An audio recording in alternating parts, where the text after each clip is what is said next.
waxaan rabaa inaan tilmaamno cayda nebi maxamed la caayaya inaanay boos u lahayn.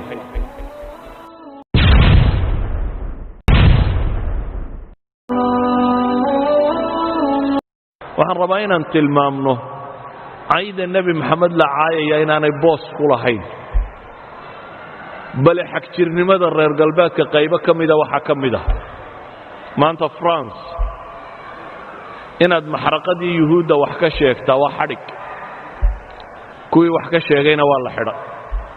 maalan qaar taariikhda qore qaar ka mida waxay yidhaahdeen 60 milyan may gaadhaynin dadkii yuhuudda meesha lagu dilay. cilladu waa maxay daliilkiinnu? waxay yidhaahdeen yuhuuddii jarmalka iyo intan degganaydba 6 milyan ma gaadhaynin taariikh ahaan markaannu xisaabino. saa daraaddeed 6 milyan hadda may odhanin lama gubin. waxay leeyihin tiradaa inta ka yar. ka muslim ahaan aniga hadduu ninkii gubay qiranayo uu leeyahy 6 milyan baan gubay, iqraarku dee waa markhaati madoon, waa gubteen baynu leenahay, dan kama lihin. inaan idhaahdo yuhuud 6 milyan lama gubin waxba igama saaraa. hitler inuu faashista ahaa ama naazist ahaana muranku ma jiro. hadday reer yurubku qirtaan oo yidhaahdaan 6 milyan oo dadaannu laynay, inkaar baa qabteen baynu leenahay. ma waxaan u difaaca ma yaallo. laakiin waxaan tilmaamayaa in la yidhaahdo mas'alo dhacdo uun xaqiiqo min xaqaa'iqi dunya ka mida haddaad ka hadashana bini aadam dhaawac bay gaadhsiinaysaa. yuhuud la yidhaahdo 15 milyan dunidoo dhan markay joogaana nebiyullaahi moxamed oo 2 bilyan oo qof rumaysan tahay marka la caayana waa xorriyatulkalaam inay noqotiyo xorriyatulqowl. oo maxaa tan kale xorriyatulqowl u noqon weyday? waa marka lagu doonayo.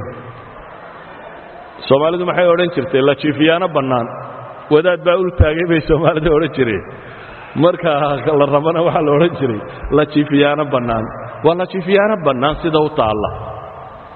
miidiyaha iyo bulshada iyo waxoo dhammi wixii aanay doonaynin indhaha way ka laabtaan. ninka reer galbeed ee waxgaysta malafkiisaa la baadhaayo maalinuu dhakhtar ma tegey. dad buu leeyahay haa wuu waallaa, beri buu dhakhtarka la kulmay. adiga ka waalani hadduu wax dilo waa muslim terroristu ahaa. hadduu waalan yahay uu ka soo baxo meesha uu ka soo baxo cidi faylkiisa dib uma egto. idan waa la jiifiyaano bannaan baynu leenahay.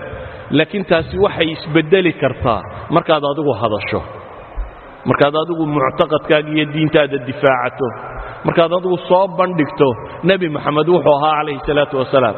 laakiin haddaad adba xishoonayso isleeday talow nebigii miyaad dee ma doodi karayse maxaad tidhaahdaa?